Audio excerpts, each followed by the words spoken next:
A very good morning class. Dear students, in the previous lecture we have completed, in the previous 3 lectures, we have completed the topic of conduction of heat. That is the part first, second and the third one. If you doesn't see till date, that till now, you may see here what is the conduction and how it takes place into the solids. That is totally upon the transfer of heat in the solids. But today in this topic, in this lecture, we are going to discuss that is another form of transferring of heat, that is what we will know, that is convection. So where the conduction, that is a way of the method of the transferring of heat into the solids. In the same way, convection is also a method for the transferring of heat, mainly the fluids. That is, the fluids means gases and as well as liquids. तो dear students, अभी तक मैंने आपसे ये कहा कि जो conduction था एक्चुअल में वो ट्रांसफर ऑफ हीट था, but in the case of solids के फॉर्म में। कंडक्शन में हमने ये देखा कि सॉलिड्स में किस तरीके से एक एंड से दूसरे एंड में या फिर one solid to another solid में हीट का ट्रांसफर होता है। But now here in the convection we will discuss about how there is a transfer of heat taking place in case of fluids. Fluids का मतलब ये है यहाँ पर, that is I am talking about the liquids as well as gases. So हमें इसी चीज़ के बारे में यहाँ पर जानना है। So let's have a see what will be discussed here. तो फर्स्ट ऑफ ऑल देखिए बेटा है कन्वेक्शन ऑफ हीट है। तो मैंने कहा कि कन्वेक्शन ऑफ हीट जो है वो एप्लीकेबल है किसके लिए? फ्लूइड्स के लिए। इसके लिए बेटा that is for the fluids. अब फ्लूइड्स की कैटेगरी में दो मेरे पास आते हैं, एक तो आपका है liquids and another one is gases.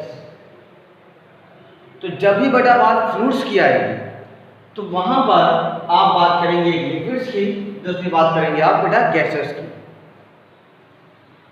अब फ्लूइड्स एक्चुअल में वो है, आप ये कह सकते हैं that is the ability to flow. Fluids means that is have the ability to flow, जिसकी फ्लो करने की एबिलिटी हो, that is said to be the fluids.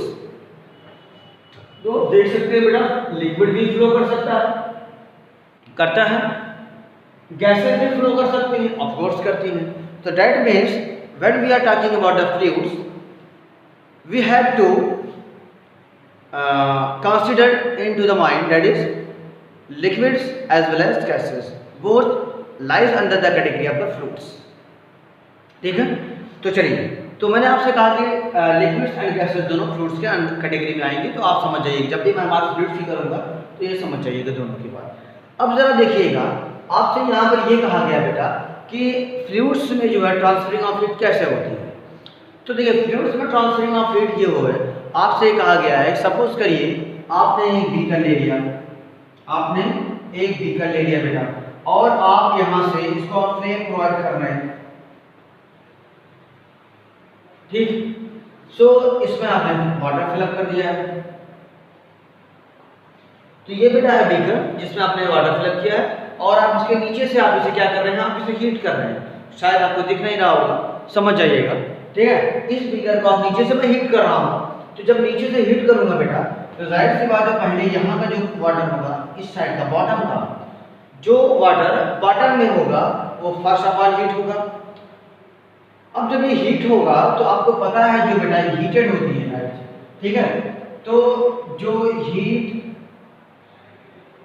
Heated water होगा ये बेटा क्या होगा, ये लाइटर होगा। हीटेड वाटर क्या हो जाएगा, लाइटर होगा as compare to that of the cold water. मतलब अगर मैंने इसके बॉटम से इसको जो है फ्लेम देना शुरू किया, हीट देना शुरू किया, तो इस बीकर के बॉटम का जो वाटर होगा वो बेटा क्या हो जाएगा, जल्दी हीट हो जाएगा। और जो वाटर हीट हो जाएगा वो लाइटर हो जाएगा। और आपको पता है जो चीज़ लाइटर होगी दैट मीन्स हल्की होगी, वो ऊपर की तरफ भागेगी, नीचे रहेगी नहीं। तो दैट मीन्स ये जो पानी है आपका वाटर है जो अभी हीट हो चुका है, so it becomes lighter now, तो दैट विल बिकम्स अब तो ये कहाँ चला जाएगा, नीचे से ऊपर चला जाएगा। अब देखिएगा अगर ये नीचे से ऊपर चला गया तो ऊपर वाला जो पानी है बेटा, ये वाला जो वाटर है, दिस वाटर, ये तो अभी कोल्ड वन है। अगर ये कोल्ड वन है तो इसकी जो डेंसिटी होगी, कोल्ड वाटर की डेंसिटी, वो क्या होगी, हैवियर होगी as compare to that of the heated water. तो इसका मतलब ये है कि अगर बेटा ये वाटर आपका लाइटर है हीट होने की वजह से, तो ऊपर वाला वाटर आपका क्या हो जाएगा, आपका हैवियर होगा कोल्ड होने की वजह से। तो अगर ये लाइटर होने की वजह से ऊपर जाएगा तो ये हैवियर होने की वजह से नीचे भी आएगा। अगर ये लाइटर होने की वजह से ऊपर जा रहा है, दैट मींस ये हैवियर होने की वजह से नीचे आएगा। सो इन दैट टर्म्स आप ये कह सकते हैं कि ये यही जो प्रोसेस है इसी को क्या बोलते हैं बेटा, कन्वेक्शन। ठीक है, कि कोई आप जितने भी आप जो है आप चाहे गीजर में आप देखेंगे, चाहे आप वैसे ही किसी वेसल्स में वाटर को आप हीट कर रहे हो, तमाम तरीके जो आपके हैं सारे के सारे तरीके आप यही फॉलो होते हैं। फर्स्ट ऑफ ऑल उसका बॉटम जो है, जो उस फ्लेम से टच है, वहाँ उसको हीट मिलती है और वो एरिया आपका हीट होता है, तो वहाँ का वाटर आपका लाइटर हो जाता है, वो ऊपर चला जाता है। फिर उसके एकदम टॉप का जो वाटर होगा तो उसकी बेटा डेंसिटी ज़्यादा होती है, हैवियर होता है, वो नीचे आ जाता है। इस तरीके से अप एंड डाउन चीज़ें लगी रहती हैं और ये अप एंड डाउन तब तक होता रहता है बेटा जब तक कि पूरा का पूरा जो वाटर है आपका वेसल्स में वो पूरा का पूरा हीट ना हो जाए। ठीक, अब जरा देखिएगा इन द सेम वे यही प्रोसेस आपका होता है एक रूम में। सपोज करिए मेरे पास ये है एक रूम, आप ही का रूम मान लेते हैं, क्लास 7 का रूम। ठीक है, तो अगर ये क्लास 7 है, मैं सपोज करता हूँ दिस इज द क्लास 7, आपको दिख रहा है, हाँ दिख रहा है। ठीक, सो मान लीजिए कि मैंने यहाँ पर, और विंटर जबरदस्त पड़ रही है, मान लीजिए जनवरी का मंथ है, suppose to be the month of the जनवरी।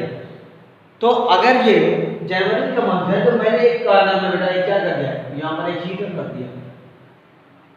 ठीक, इस रूम के इसी एक कॉर्नर में मैंने क्या रख दिया बेटा, रख दिया मैंने हीटर। और ये हीटर जब रन करना स्टार्ट करेगा तो सिर्फ इसी के पास आपको थोड़ा सा हीट महसूस होगी, फील होगी। लेकिन अगर आपने सारे विंडोज एंड डोर्स को क्लोज किया हुआ है तो ये अकेला हीटर इस पूरे रूम के चारों तरफ जो है उसकी एनर्जी को ट्रांसफर कर देगा। और 1 घंटे के बाद आप देखेंगे that is a single heater आपके पूरे के पूरे रूम को क्या कर देगा बेटा, हीट कर देगा। और आपकी जो है एटमॉस्फेरिक जो टेम्परेचर है, बाहर का टेम्परेचर, आउटसाइड का टेम्परेचर है, ठीक है, उसके टेम्परेचर में और अपने रूम के टेम्परेचर में आपके बहुत ज़्यादा डिफरेंस हो जाएगा। क्यों? Just because of heater. Heater ने क्या किया, इसने एनर्जी प्रोवाइड किया। एनर्जी किसको दिया, एयर को दिया। ठीक, जो इसके इधर देखिए मैंने हीटर यहाँ रख दिया, इस कॉर्नर में बेटा मैंने हीटर को पुट अप किया, तो इस कॉर्नर के आसपास सपोज करिए कितनी एयर थी मेरे पास। अब इस कॉर्नर की हीटर के बाद जो एयर थी वो तो सबसे पहले हीट हो गई। जब बेटा हीट हो गई तो वो क्या हो गई, लाइटर हो गई।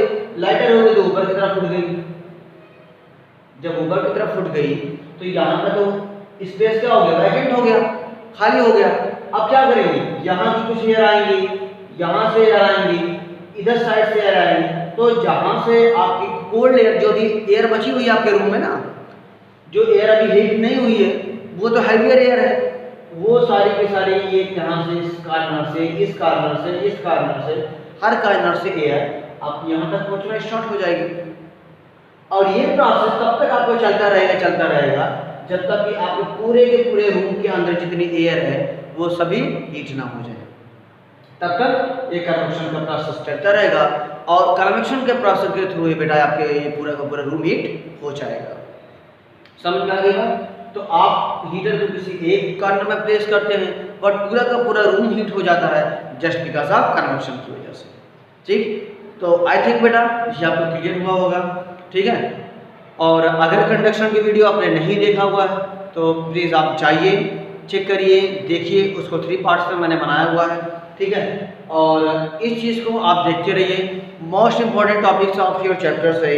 कन्वेक्शन में भी अभी आई थिंक 2 या 3 टॉपिक लगेंगे, 2 टॉपिक लगेंगे एंड आफ्टर दैट रेडिएशन का नंबर आएगा। अभी 3-4 लेक्चर ये जाएगा। ठीक है, तो फिर नेक्स्ट वीडियो में ही आपको मिलते हैं बेटा। तब तक के लिए ख्याल रखिएगा अपना आप सभी। Okay, thank you and have a nice day.